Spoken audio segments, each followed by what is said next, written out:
Eka Budianta, eh, Pak Eka Budianta, kurator kita hari Halo. ini. Selamat siang, Pak Amang. Bapak dan guru kami ini, terima kasih Pak Eka sudah mau melibatkan diri dengan Hikayat Bumi. Iya. Ini ada Mas Amang. Iya, Pak Amang ini legendaris ini. Dia bukan hanya urusan lumba-lumba.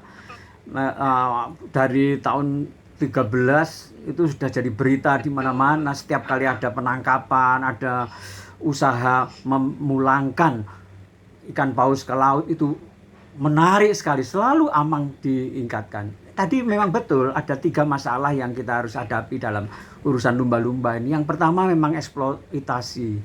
Mas Amang, coba diterangkan itu keberhasilan Anda menangkap orang-orang yang ya terus terang ya memanggang ikan lumba-lumba yang harganya cuma Rp5.000 sekilo itu. Itu kan bulan Maret tahun lalu itu ada orang ditangkap dengan bukti 9 lumba-lumba di lemari esnya. Itu di Tulungagung ya. FDS itu namanya, Ferdi. Kalau nggak salah namanya Febri ya. Cuma dijual 6.000 1 kilo. Nah itu bagaimana caranya tidak ya apa hukumannya? Anda sudah puas orang itu dihukum karena memanggang daging lumba-lumba. Lumba-lumba itu berapa sih beratnya? Antara 30 sampai 40 kilo kan. Jadi kalau 30 kilogram itu dijual itu kan cuma 150.000 ya. Itu. Saya kira eksploitasi yang paling berat adalah selama kita masih makan daging lumba-lumba panggang. Tuh. Yang kedua, masalah edukasi ya. Masalah edukasi itu yang saya katakan tadi, saya kebetulan tuh pencinta lumba-lumba, ada beberapa patung lumba-lumba yang saya punya. Ini kalau saya ke Hawaii atau ke Bali, selalu pulang dengan patung lumba-lumba. Ini 2 diantaranya ini patung, ini dari kayu hitam, ini dari ya apa ya? Ini si kayu Bali ini dari Bali ini. Ya, apakah memang edukasi seperti itu mencukupi? Dan ketiga, saya kira undang-undang yang kita miliki itu belum sedetail Inggris misalnya. Di Inggris itu ada peraturan, ada undang-undang bahwa lumba-lumba yang hidup 200 mil dari pantai Inggris adalah milik Sri Ratu.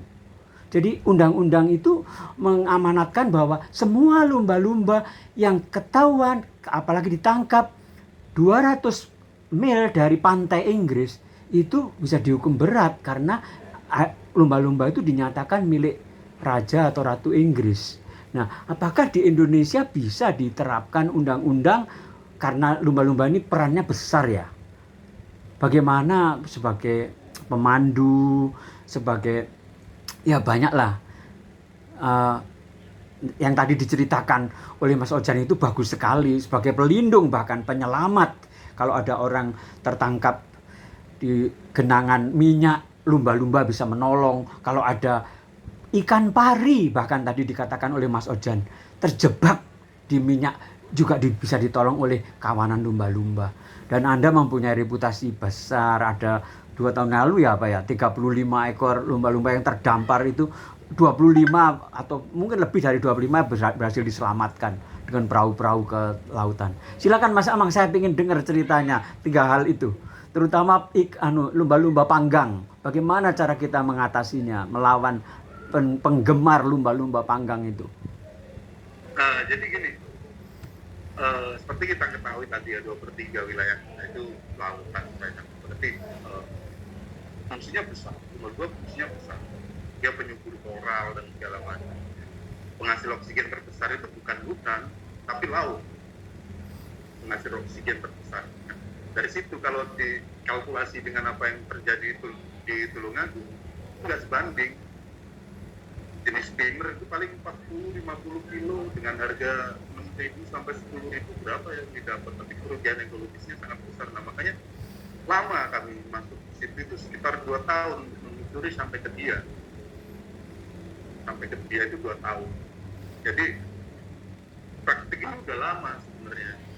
Tapi bagaimana tidak hanya menangkap atau menghentikan praktek itu, tapi membangun kesadaran yang terjadi di situ. itu yang kamu inginkan. Bukan berarti menangkap pelaku adalah selesai perkara, tidak. Justru itu bisa makin memperuncing kalau tanpa ada solusi lain.